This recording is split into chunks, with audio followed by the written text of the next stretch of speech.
परम पिता परमात्मा पूर्ण ब्रह्म सारी सृष्टि के रचनहार कबीर देव, कबीर साहब, कबीर परमेश्वर जी की असीम रजा से आप सभी पुण्यात्माएं परमात्मा के सत्संग को सुनने के लिए उपस्थित हुए। आज का जो समागम है ये उस शुभ दिन के उपलक्ष्य में है जो मानव समाज के लिए कभी भुलाने वाला नहीं है।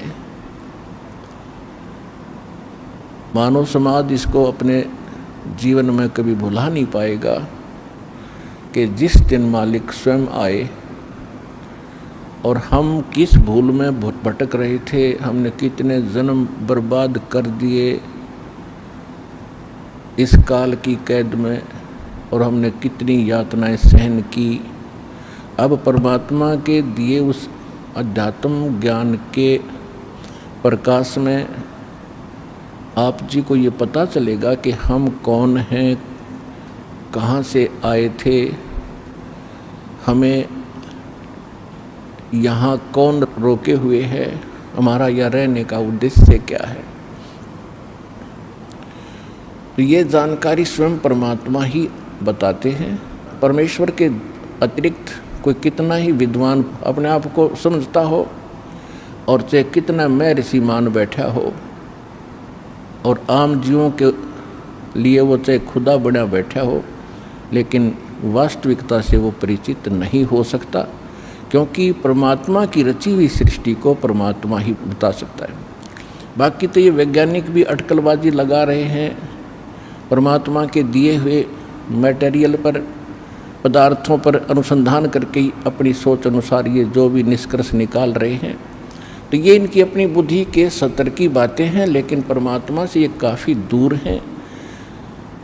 तो इसी प्रकार जितने भी महापुरुष, ऋषि, महर्षि, संत हुए हैं, जिन महापुरुषों को परमात्मा स्वयं आकर मिले हैं, उन्होंने तो सत्य कहा ही कहा है, लेकिन उनकी गिनती बहुत कम थी।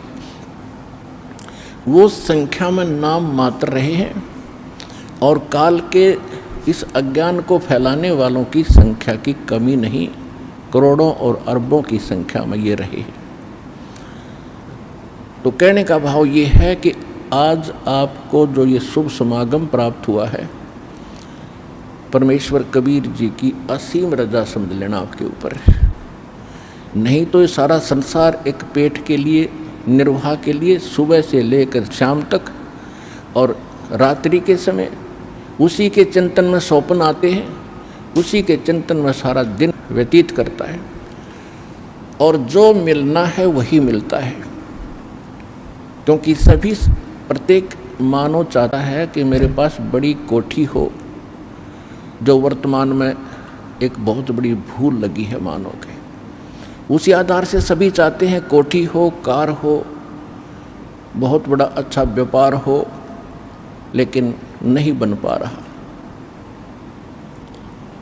उसका कारण ये है कि अध्यात्म ज्ञान से परिचित ना होने से हम ये भूल गए हैं कि जो मस्तिष्क में लिखा है वही प्राप्त होगा। और यदि हम अपनी इस ओछी सोच से, दुर्बुद्धि के कारण हम अन्य कोई तरीका अपनाएंगे, कोई चोरी करेगा, कोई मिलावट करेगा, कोई रिश्वतखोरी करेगा, तो उसका दुष्परिणाम उसको भोगना पड़ेगा और पैसा रहेगा नहीं, क्योंकि उसकी किस्मत में वो है नहीं। उसका कारण कुछ भी बनो, कोई चोरी हो जावे, कोई बालक घर का सदस्य रोगी हो जावे जिसमें लाखों रुपए लग जावे, या कोई और अन्य हानि हो करके पैसा वहीं उतना ही रहेगा जो उसके मस्तिष्क में लिखा है, और जो अन्य तरीके से, अव्यवहारिक तरीके से जो धन कमाएगा, उसके इकट्ठा करने में, संग्रह करने में जो पाप इकट्ठे हुए हैं, वो उसके पास शेष रह जाएंगे, वो पैसा नहीं रहेगा। ये आप सोच लेना। यदि इस भक्ति मार्ग पर आपने आगे चलना है, परमात्मा के विधान पर कदम पे कदम रख के चलना, फिर आप देखना आपको कितनी सफलता मिलेगी। आपका घर सुखी, आपका शरीर सुखी, आपकी सर्व मनोकामना जो जायज होंगी, जो भगवान उचित समझेगा, वो सब पूर्ण होंगी। ये निश्चिंत होकर इस भक्ति पर लगे रहना। आज का जो समागम है ये परमात्मा के उस प्रगट दिवस के उपलक्ष्य में है, जो परमेश्वर स्वयं सतलोक से चलकर आते हैं, सहशरीर आते हैं भगवान, और सहशरीर फिर पूरा काम अपना करके वो सहशरीर चले जाते हैं। आज तक हमें कोई ये क्लियर करने वाला नहीं था, स्पष्ट नहीं कर पाया कि परमात्मा कौन है, कैसा है, कहाँ रहता है, उसके पाने की विधि क्या है, वो कैसे मिलता है, और जो विधि बताई जा रही है उसका प्रमाण कहाँ है कि उस साधना और विधि से किसी को वो स्थान प्राप्त हुआ हो जिसकी हमें आवश्यकता है। तो ये अभी तक बहुत बड़ी पहेली बनी हुई थी, तो अब परमात्मा ने स्वयं आकर ये सुलझाई है। वैसे तो परमात्मा परमेश्वर कबीर जी चारों युगों में आते हैं। सतयुग में सत सुकृत कह टेरा, त्रेता नाम मुनींद्र मेरा, द्वापर में करुणा में कहाया, कलयुग नाम कबीर दराया। चारों युग में संत पुकारे, और कूक कहा हम हेल रे, हीरे माणक मोती बरसे, ये जग चुगता ढेल रे। परमेश्वर कबीर जी बता रहे हैं कि मैं चारों युगों में आया हूँ। सतयुग के अंदर मेरा सत्सुकृत नाम प्रसिद्ध रहा, त्रेता में मुनिंद्र ऋषि के नाम से परमात्मा कबीर जी प्रसिद्ध रहे पूरे युग में, द्वापर में उनका करुणा में नाम रहा, और कलयुग में उस परमात्मा का वास्तविक जो नाम है कबीर साहब, कबीर देव, अल्लाहू अकबर, ये पूरे कलयुग में यही रहेगा। वैसे प्रत्येक युग में परमात्मा अन्य रूपांतर करके भी आते रहते हैं, साधु संत का रूप बनाकर कहीं भी प्रकट हो जाते हैं। कुछ समय वहाँ रहकर अपनी प्यारी आत्माओं को सच्चा ज्ञान भक्ति दृढ़ करके वो फिर वहाँ से अदृश्य हो जाते हैं। फिर वो भक्त, वो संत जिनको भगवान मिलते हैं सीधे, वो अपने से परिचित कराकर वापस छोड़ते हैं। वो संत भी उस परमात्मा के आँखों देखा गुणगान, उसकी महिमा का वर्णन किया करते हैं। आज आप जी को इस समागम के दौरान अधिकतर परमेश्वर कबीर जी की ही जानकारी दी जाएगी। वो परमात्मा कौन है, कैसा है, कहाँ रहता है, किसने देखा है। और एक काम कहावत है अपने हिंदुस्तान के अंदर, कोई व्यक्ति कुछ बात कह रहा होता है तो उसको कहते हैं आप कौन से भगवान से मिलकर आए हो जो ऐसी बड़ी बड़ी बातें कर रहे हो। आप जी को उन महापुरुषों के प्रमाण दिए जाएंगे जो भगवान से मिलकर आए हैं। इसको हम मानते हैं कि जो भगवान से मिलकर आया है वो सच्ची कहता है।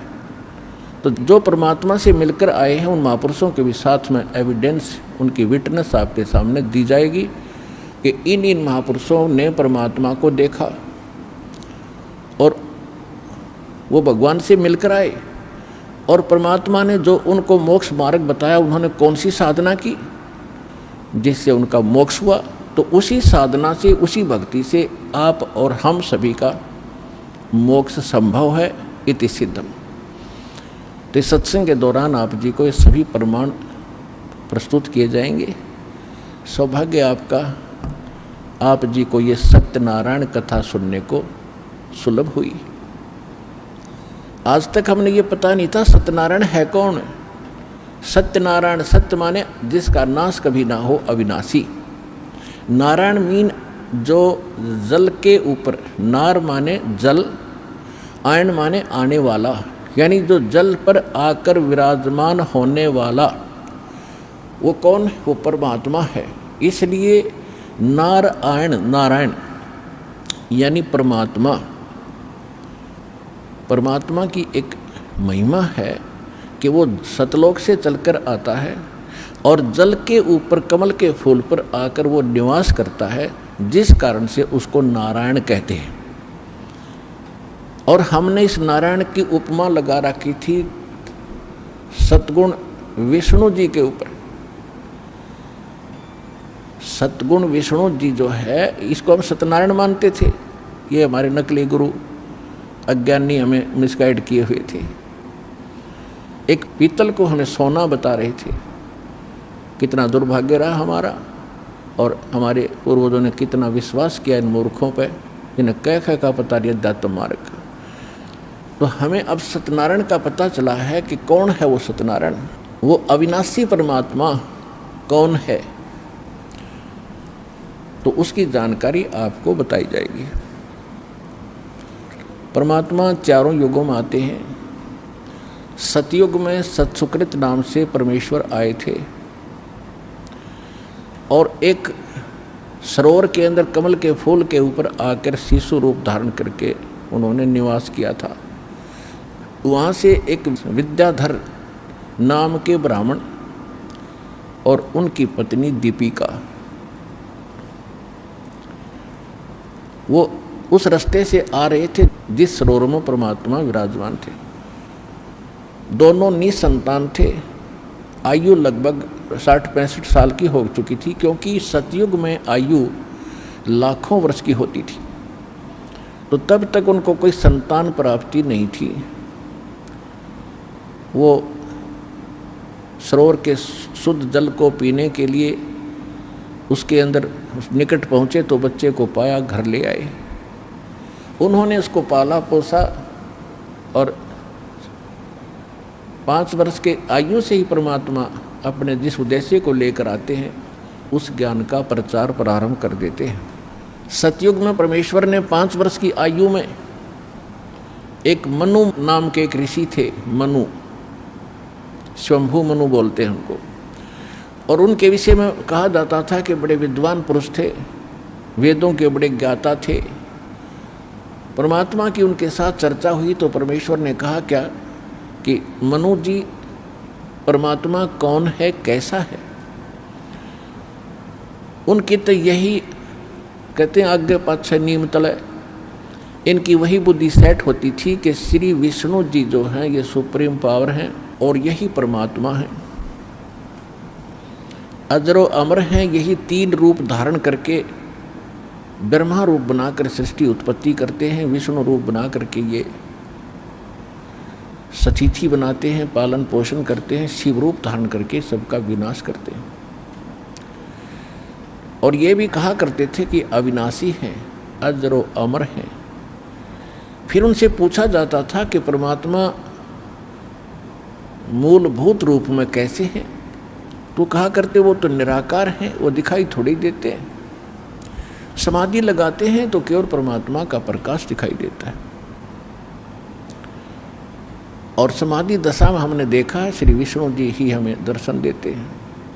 ये काल कैसे छल करता है कि जैसे श्री ब्रह्मा जी, श्री विष्णु जी, श्री शिव जी ये तो सगुण देवता हैं, इनके सामने रहते हैं, ऋषियों के सामने खूब प्रकट होते हैं, इनको सब मालूम है क्योंकि इनकी दिव्य दृष्टि काम करती होती थी। सतयुग त्रेता कुछ द्वापर तक भी दिव्य दृष्टि ऐसा होता जैसे हम अपने घर बैठे चैनल में टीवी के अंदर, और यदि कहीं पर भी कोई कार्यक्रम हो रहा हो, किसी जैसे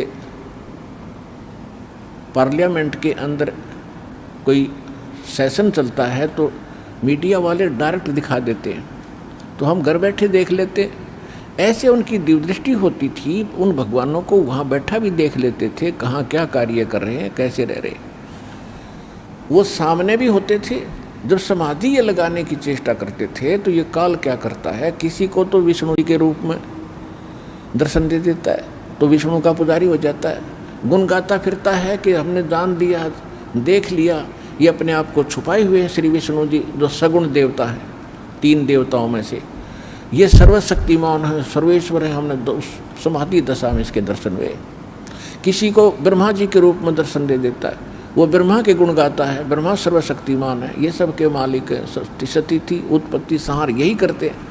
किसी को शंकर के रूप में दर्शन दे देता जब ये समाधि के डड़े ढोते। इस प्रकार इनको भ्रमित ज्ञान प्राप्त रहा है। तो परमात्मा कहा करते थे, क्या आप वेदों को मानते हैं? अरे वाह, वेदों को कौन नहीं मानेगा, मनु जी का उत्तर होता था।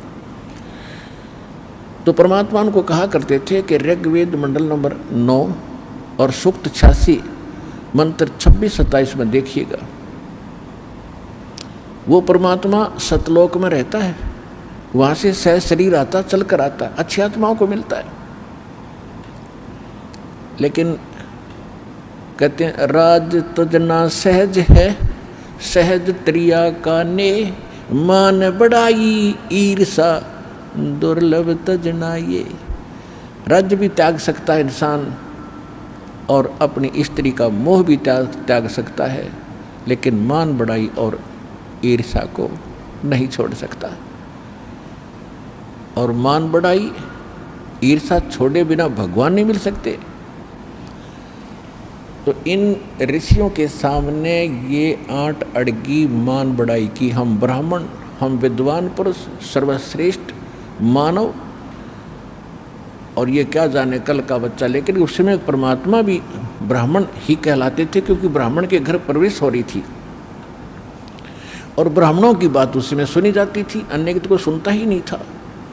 तो ये कहकर टाल देते थे कि ये विद्याधर का बालक मूर्ख है, ये पता नहीं कौन इसके कमबख्त पैदा हो गया है, इसकी बातें मत सुनो, ये तो ऊट पटांग बकवास करता है, सारी उल्टी बातें करता है और खुद को ये भगवान कहता है। और परमात्मा कहा करते, जो उसमें कबीर देव लिखा है ना तुम्हारे वेदों में, वो कबीर देव मैं ही हूँ। लेकिन ये उनका गले बात उतरी नहीं और परमेश्वर को वामदेव कहने लगे। वामदेव, वामदेव का अर्थ होता है उल्टा ज्ञान देने वाला देवता।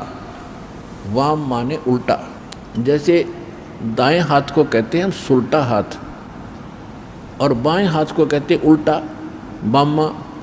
तो ऐसे उन्होंने उसका वामदेव माने उल्टा अर्थ लगाने वाला, उल्टा ज्ञान बताने वाला वामदेव नाम पक गया मालिक का सत सुकृत के स्थान पर, जबकि उल्टा ज्ञान स्वयं दे रहे थे और परमात्मा सत्य कह रहे थे उसके बारे में। ये ऐसा अपना मन गढ़ंत कहानियां बनाकर मालिक की बात मानी नहीं। फिर भी परमात्मा उनको लज्जित बहुत करते थे, शर्मिंदा बहुत करते थे, सभा में खड़े हो जाते थे कि झूठ बोल रहे हो पंडित आप, ऋषि जी आप गलत बोल रहे हैं। परमात्मा वेदों में कोई और लिखा है, उस नर आकार लिखा है, मनुष्यवत लिखा है। लेकिन उस समय इन वेदों को पढ़ने वाले चंद ऋषि होते थे और उनकी रोजी रोटी और प्रभुता उनके साथ अड़ी रही। भगवान के सत्य को उन्होंने स्वीकार नहीं किया। त्रेता में परमात्मा आए थे मुनिंद्र ऋषि के नाम से।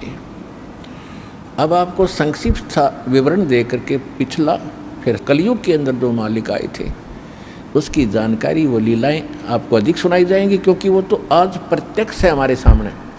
उन घटनाओं की जो लीला की थी दाता ने, आज भी हमारे पास उनके अवशेष बचे हैं और हमें आसानी से विश्वास हो सकता है कि परमात्मा कैसी लीला करता है और वो कौन है। तो जब परमात्मा त्रेता युग में आए थे, मुनिंद्र ऋषि के नाम से मालिक प्रसिद्ध हुए। उस समय वही सतयुग वाली जो आत्मा विद्याधर की थी, वही आत्मा वेदविद ब्राह्मण के रूप में जन्म हुआ और वही दीपिका नाम की उसकी पत्नी, सूर्या नाम की उसकी पत्नी बनी। उस जीवन में भी वो निसंतान थे। उनको भी परमात्मा त्रेता युग में भी ऐसे ही जल के अंदर कमल के फूल पर शिशु रूप में प्राप्त हुए। और जब भी परमात्मा जिस युग में आते हैं, उनकी लीला कंवारी गायों से, उनकी परवरिश की लीला कंवारी गायों से होती है, अन्यथा वो टच नहीं करते किसी दूध को, जल को, आहार को। फिर कंवारी गायें लाई जाती है, उस पर परमात्मा का आशीर्वाद होता है, वो दूध देने लगती है जब वो दूध पीते हैं। और वो दूध आता कहाँ से है? सतलोक से आता है।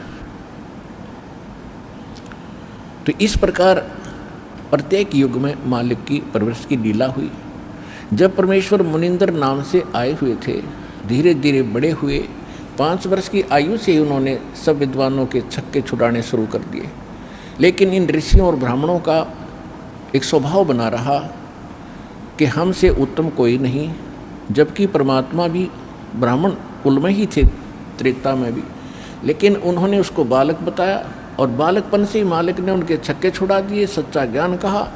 तो सभी को ये कहने लगे ये बालक तो मूर्ख है, इसको पता ही नहीं, अभी कोई इसने शिक्षा प्राप्त की नहीं है, ये अभी ऐसे उठ पटांग बकवास कर रहा है। जिस कारण से अन्य ब्राह्मणों ने भी उसको अनदेखा कर दिया। फिर भी परमात्मा की लीला अलग रही है, अपनी प्यारी आत्माओं को किसी न किसी तरीके से उनको भक्ति युक्त करते रहे हैं, और जिस कारण से हम आज तक परमात्मा की चाह और तड़प में भटकते रहे। ये उस परमात्मा की देन रही, नहीं तो काल चाहता है कि ये नास्तिक हो जाए, भक्ति में इनकी रुचि रहे नहीं। ऐसे भक्ति, ऐसा ज्ञान और ऐसा समाधान बता दिया जाता है कि भक्ति करते करते भी हानियाँ होती रहेंगी, कुछ दिनों के बाद सब नास्तिक हो जाएंगे। लेकिन सतयुग त्रेता द्वापर में पुण्यकर्मी प्राणी जन्म लेते हैं, वो चाहे कुछ भी साधना कर रहे हैं, किसी भी देव की कर रहे हैं, लेकिन उनके पुण्य मिल रहे होते हैं प्रारब्ध के, और वो मान बैठते हैं कि हम जो पूजाएं कर रहे हैं इससे हमें लाभ हो रहा है, या भूल लगी रही अभी तक। अब कलयुग में आके वो बात स्पष्ट होनी थी, क्योंकि हमारे पुण्य तो समाप्त हो लिए, जो विशेष पुण्य थे वो समाप्त हो गए, बहुत कम शेष बचे। और अब हम साधना भी करते हैं और हानि ज्यों की तो हो रही है, और उन्हीं देवताओं को पूज रहे हैं जो परंपरागत हमारे पूर्वज पूजते आए। आज हमारी दुर्गति शुरू होगी उन्हीं साधनाओं को करते करते। फिर हम कहीं और दौड़ते हैं और भागते हैं, किसी संत के पास जाते हैं। तो इससे सिद्ध हुआ कि जो साधना आपकी परंपरागत थी वो नकली थी, यूजलेस थी, आपको कोई लाभ दे नहीं रही थी, और फिर भी कर रहे थे, क्योंकि पहले पुण्यात्माएं थी, उनकी पुकार सुनते थे, क्योंकि उनके प्रारब्ध में, पुण्यों में वो लिखा होता था, उसको दे देते थे। वो मान लेते थे कि हम जो पूजा जिस देव इष्ट की कर रहे हैं, चाहे कोई समाधि पूज रहे हैं, उसने हमें लाभ दे दिया। और अब कलयुग में मालिक को पता था कि ये भी समस्या हल हो जाएगी, ये पूज पाज के छक लेंगे और कोई लाभ होगा नहीं, फिर ये भटकते फिरेंगे और ठग लेंगे सब संत इनको, तब मेरा दास जाएगा 5505 जो वर्ष बीत जाएंगे कलयुग का, सबको सुख देगा, पहचान बता देगा हु इज गॉड, और क्या करता है भगवान, ये सुख देता है भगवान जिसको हम भूल चुके थे।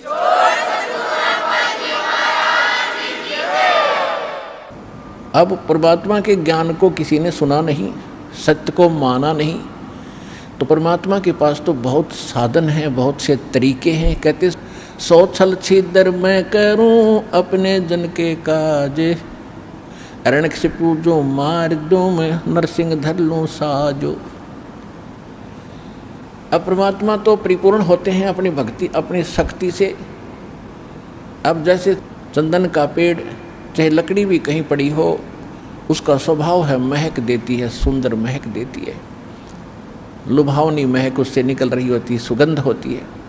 ऐसे ही परमात्मा के आसपास जहाँ भी कोई भक्त निकट आता था उसको अजब शांति मिलती थी। तो परमेश्वर सत्संग किया करते थे। लोग सत्संग को पसंद नहीं करते थे, क्योंकि परमात्मा पहले वाले ज्ञान से हटकर ज्ञान देते थे। लेकिन जो दुखी होते थे उनको परमात्मा अपनी कृपा से सुख देते थे। वो सुखी हुए व्यक्ति 20 व्यक्तियों को जाकर बताते थे कि मुझे ये दुख था, मैं ये ऐसे कष्ट था, ऐसे एक संत आए हुए हैं, मुनिंदर नाम है उनका, और वहाँ चलिएगा आप भी सुखी हो जाओगे। ऐसे हजारों की संख्या में परमात्मा से इस लाभ को प्राप्त करके बड़े सुखी हुए। उन्होंने जगह जगह जा कर के परमात्मा की महिमा बताई कि मुनिंदर नाम के ऋषि स्वयं परमात्मा आए हैं, स्वयं भगवान आए हैं। पुण्यात्माओं, जब तक हमें समय पर रोटी मिल रही है, कपड़ा मिल रहा है, समय पर कपड़ा मिल रहा है, समय पर रोटी मिल रही है, सामने गुट्टी मिल रही है शराब की, और कार और कोठी मिल रही है, हमने ज़रूरत नहीं भगवान की कति। और जब ये सुविधाएं भी उपलब्ध हों और कोई घर में कष्ट आ जाए, शरीर में कोई दुख हो जाता है, फिर इस जीव को नानी याद आ जाती है। इसको कुछ भी दिखाई नहीं देता, अपनी जान दिखाई देती है।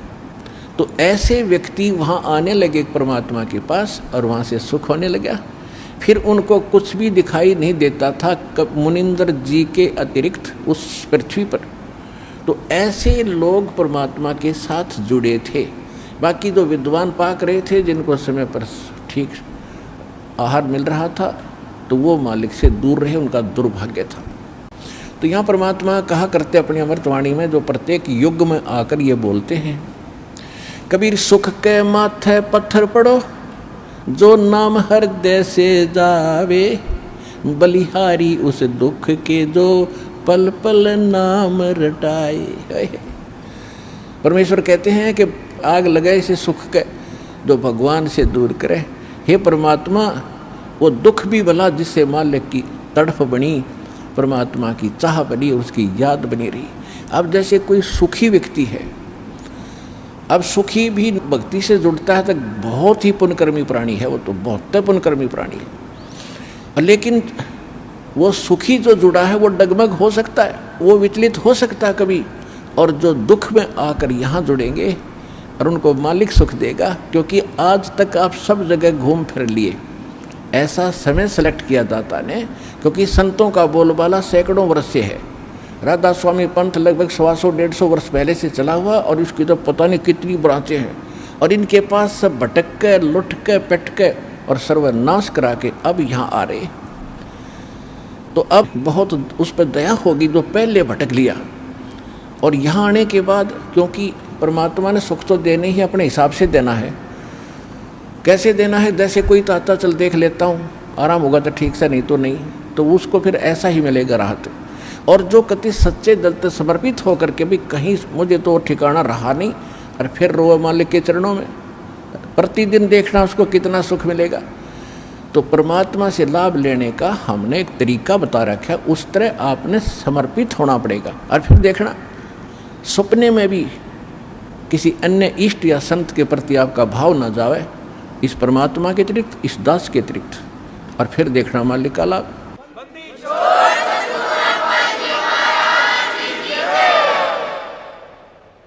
तो ये कहने से नहीं बनेगा, सोचने से नहीं बनेगा। इसके लिए हम ज्ञान देते हैं उस परम पिता को, परमात्मा सिद्ध करते हैं और प्रमाण देते हैं। वो प्रमाण आपको चारों तरफ से बाध्य कर देंगे कि पृथ्वी पर ना कोई और भगवान है और ना ही ऐसा पृथ्वी पर ज्ञान है। और फिर समाधान, ऐसे प्रमाणित मंत्र जिन महापुरुषों का मोक्ष हुआ, उन्होंने यही जाप किया। तो इन सब से फिर आपका भावना अपने आप बनेगी, निसंशय हो जाओगे, डाउटलेस हो जाओगे। फिर अपने पृथ्वी पर कुछ दिखाई नहीं देगा। और फिर देखना भगवान के हाथ रोजाना लाभ देना, सपने में भी सुख देगा, जागृत का तो कहना ही क्या। तो ये ऐसा परमात्मा है।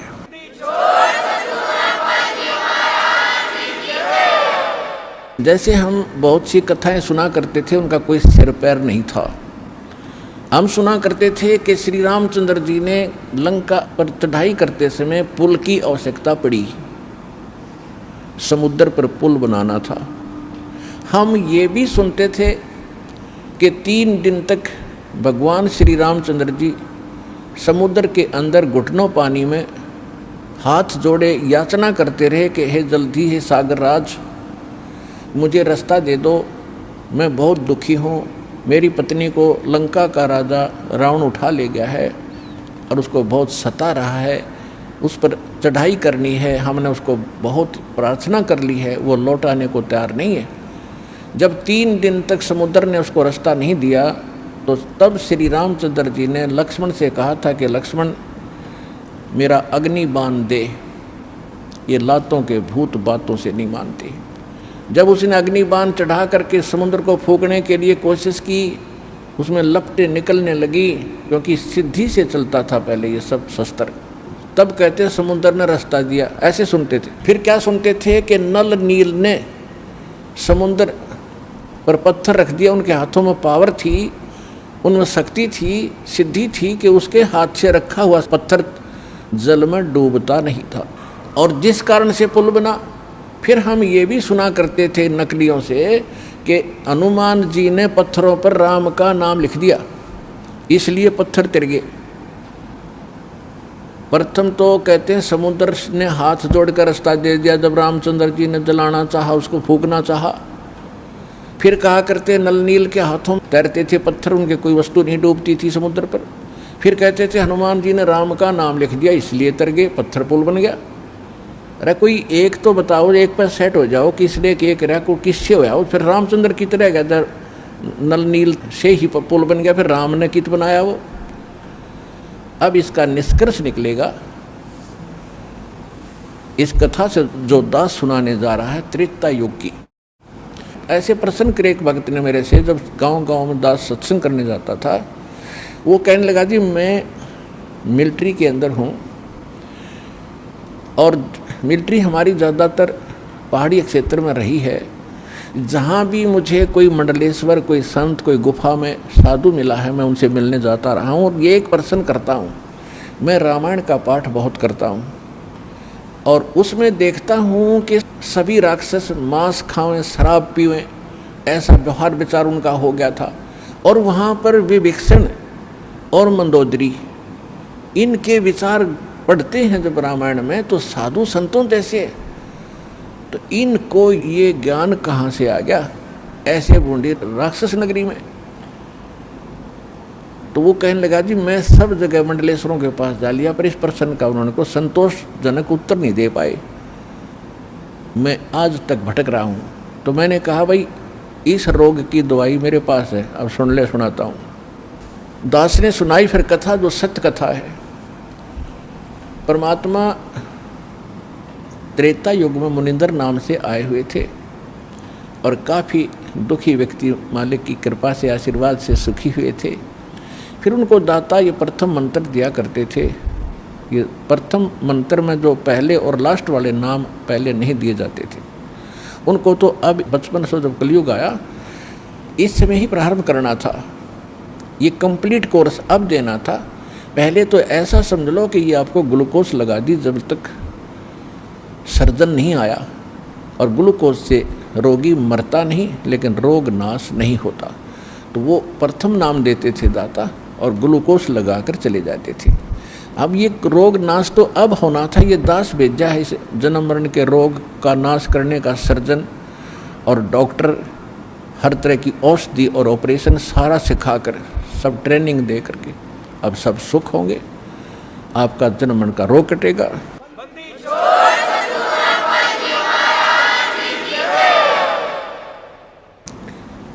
एक समय परमात्मा एक दरिया के किनारे सत्संग कर रहे थे। दरिया के किनारे ही उनका एक झोपड़ा था, कुटिया थी, वहाँ सत्संग किया करते थे। वहाँ हजारों की संख्या में इधर उधर से भक्त आकर के सत्संग सुनते थे, जो निर्धारित समय किया जाता था, महीने में, 2 महीने में, 6 महीने में। तो ऐसे ही एक नल और नील नाम के दोनों आपस में, ये मौसी के बेटे थे, यानी इनकी माताएं सगी बहन थी, और ये किसी देव प्रकोप से दोनों के दोनों मानसिक रोग से पीड़ित थे। शरीर में भी बहुत पीड़ा रहती थी, जिसकी उपचार के लिए वेदों के अतिरिक्त साधु संतों से भी आशीर्वाद प्राप्त इन्होंने खूब किए थे।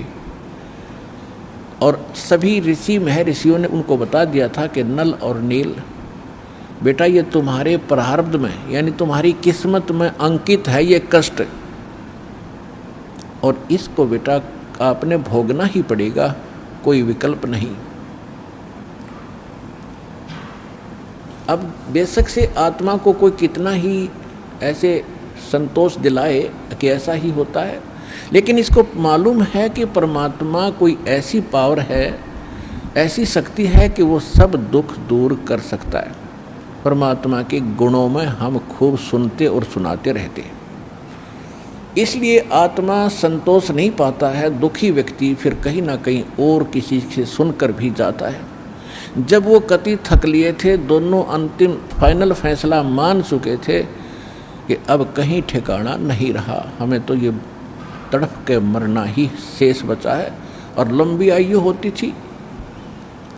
किसी ने उनको बता दिया कि आप चलिएगा ऋषि मुनिंद्र जी के पास, और नल नील आपका रोग ठीक हो जाएगा। उनको अविश्वास रहा कि नहीं, हमने बड़े बड़े ऋषि देख लिए हैं, ये तो पहली बार नाम सुना है हमने आपसे, कोई मुनिंद्र नाम का ऋषि कहीं पर है। तो 1 से 2 से 3 से जब ये बात सुनी, उनका भाग्य उदय हुआ। उनके कहने से वो चले गए कि चलते हैं भाई, और तो कहीं हमने ठिकाना मिला नहीं।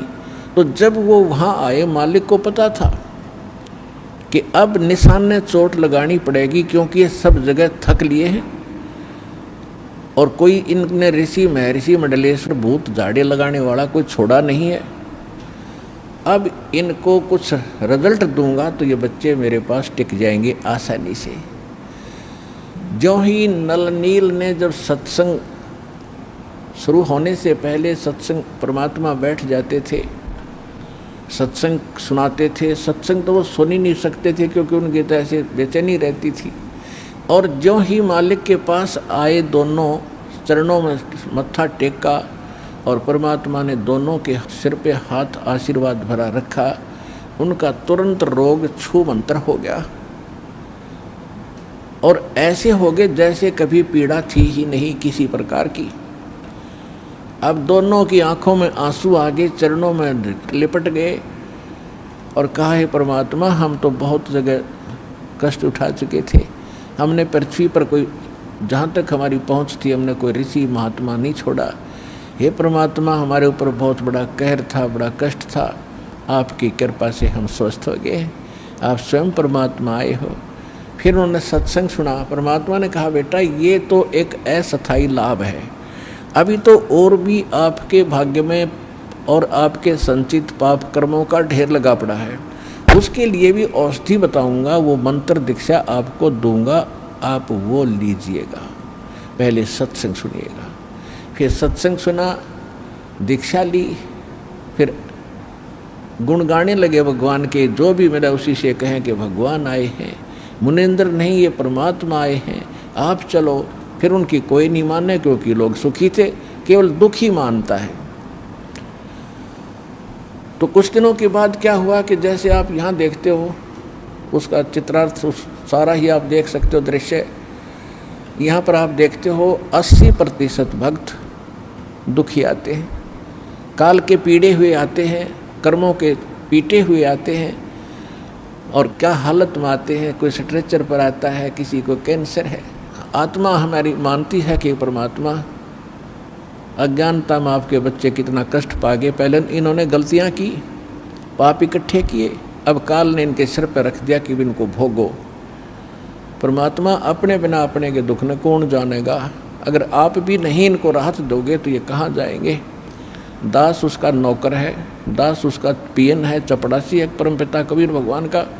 आपकी अर्जी उसकी टेबल पर रख देता हूँ, वो तो जानी जान है किसकी स्वीकार करनी है, किसकी ना करनी है, उस किसके दिल में दोष है, कौन सच्चे आत्मा से पुकार रहा है, वो मालिक देखता है। दास की अर्जी यही होती है कि उसकी चरणों में आपकी पुकार अवश्य पहुंचाता हूं, जब देखता हूं उनकी हालत कि आप बिना सुख देने वाला मालिक ना कोई हुआ ना होगा, आपके दरबार में सुख नहीं है तो दाता फिर कहाँ से प्राप्त होगा। तो हम जितनी अर्जी लगा सकते हैं, जैसी हमारी अकल काम करती है, लगाते हैं। सुनना दाता कबीर भगवान ने है और वो अवश्य सुनते हैं। ये सुख सागर हैं, ये दयालु भगवान, ये रहीम है, राम रहीम यही है। तो इसी प्रकार वहाँ आते थे, कई कई दिन रुक जाते थे, स्वाभाविक, क्योंकि वहाँ एक न्यारी शांति मिलती है। संसारिक कष्टों से, जो समस्याओं से मन हटकर एक मालिक पर लग जाता है, इसलिए कोई 2 दिन सत्संग में, कोई 1 दिन, कोई 3-3, 4-4 दिन का सत्संग भगवान कर दिया करते थे। तो परमात्मा कहा करते थे, बेटा जो गरीब असहाय व्यक्ति हैं, बीमार हैं, रोगी हैं, वृद्ध हैं, यहाँ कई कई दिन रुकते हैं तो उनके बर्तन साफ करो, उनके कपड़े धोया करो, ताकि उनकी आत्मा खुश हो और तुम्हें सेवा का फल मिले, ताकि तुम्हारे ऊपर जो कष्ट है वो ना आए। क्योंकि हमारे जो अंतःकरण में हमारे जो पाप कर्म वो कई प्रकार से साफ होंगे। कुछ तो ऐसे प्रकार के पाप कर्म हैं जो संत के आशीर्वाद मात्र से समाप्त हो जाते हैं। कुछ ऐसे पाप हैं जो कि आपको प्रणाम आदि, दंडवत आदि करने से राहत मिलेगी। कुछ ऐसे पाप हैं जो आपने दान धर्म यज्ञ हवन पाठ आदि ही करवाना पड़ेगा, वही विकल्प है उनका, वो भी आपने करना ही पड़ेगा। उसके बाद फिर कुछ ऐसे पाप हैं जो सेवा करनी होती है, सेवा से भी कटते हैं, और कुछ ऐसे प्रकार के पाप होते हैं जो केवल नाम के जाप से ही कटेंगे, उनका कोई विकल्प नहीं।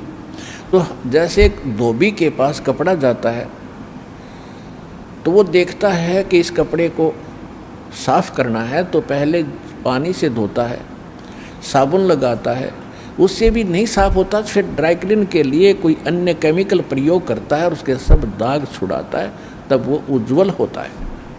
इसी प्रकार हमारा अंतःकरण बहुत वर्षों से, बहुत युगों से हमने इतना मैला कर लिया है कि अब इसको हमने हर तरह के सब फार्मूले लगा करके इसको साफ करना है।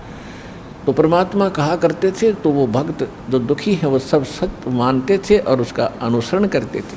तो नल नील तो और ज़्यादा ही दुखी थे, दोनों ने श्रद्धा से सेवा करनी शुरू की। जो वृद्ध थे, रोगी आते थे, उनके कपड़े धोते थे, उनके बर्तन लोटा थाली वगैरह जैसे भी थे वो ले जाते थे और दरिया पर धोकर लाते थे। वो इतने सीधे साधे और इतने परमात्मा पर समर्पित थे, इतना भाव था उनका कि पहले समय में साबुन वगैरह नहीं था।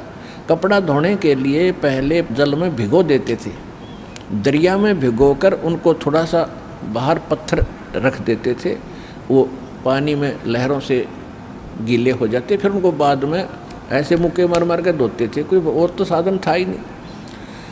और बर्तनों को भी ऐसे पहले भिगोकर थोड़ी देर के बाद धोने के लिए किनारे रख देते थे, और तब तक वो बैठ जाते थे वृक्ष के नीचे और चर्चा करते थे सत्संग में सुनाई कथाओं का, और फिर अपने दुखों के बारे में कहते थे, ओहो हमें तो भगवान मिल गए और सच्चा ज्ञान मिल गया और सही मंत्र मिल गए, ओहो बड़ा कल्याण हुआ, बड़ी दया करी परमात्मा ने, देखो आज सत्संग में ऐसे सुना रहे थे परमात्मा, सारी सत्य है। ऐसे वो काफ़ी देर तक चर्चा करते थे। फिर उनको याद आता था कि हमने कुछ सेवा भी करनी है, तब तक किसी का कोई कटोरा बह जाता, किसी का कोई कपड़ा खिसक जाता लहरों में, तो उन्हें पता नहीं लगता, वो धो धा कर जितने थे शेष ठा के ला कर सबके रख देते। कहने का भाव ये है, किसी का कटोरा कम, किसी का गिलास गुम हो गया, किसी का धोती, किसी का कुर्ता नहीं पाया, तो सभी दिक्कत मानते थे, दुखी होते थे कि नल नील आप ये कमीज नहीं मिला, मेरा कटोरा नहीं मिल रहा, मुझे गिलास नहीं मिला। तो 2-4 बार उन्होंने कहा ऐसे हुआ, तो उन्होंने गुरुदेव जी के पास प्रार्थना की कि महाराज ऐसे ऐसे हम दुखी हो लिए, और ये आपके भक्त, श्रद्धा तो बहुत है, लेकिन जो दूसरे सेवादार थे वो बताया करते थे कि ये तो वृक्ष के नीचे बैठ जाते हैं और भिगो कर बर्तनों और कपड़ों को ये बहुत देर में ध्यान देते हैं, वो बह जाते हैं, ये ध्यान नहीं देते। तो परमात्मा ने कहा बेटा ध्यान रखा करो।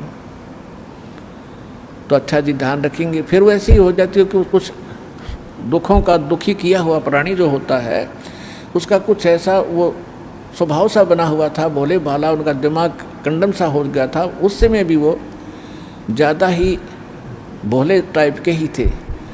तो फिर ऐसे ही हो गया, तो फिर शिकायत हुई। तो परमात्मा ने कहा बेटा इनकी आत्मा दुख पाती है, सेवा भी करते हो फिर उतना दुखी कर रहे हो, तो आप ये सेवा ना करो, क्योंकि आपका स्वभाव में ऐसा हो गया है। तो वो रोने लग जाते, उनको डर लगता कहीं फिर वो दुख ना आ जाए हमारे ऊपर जिस परमात्मा ने आज्ञा दे रखी है।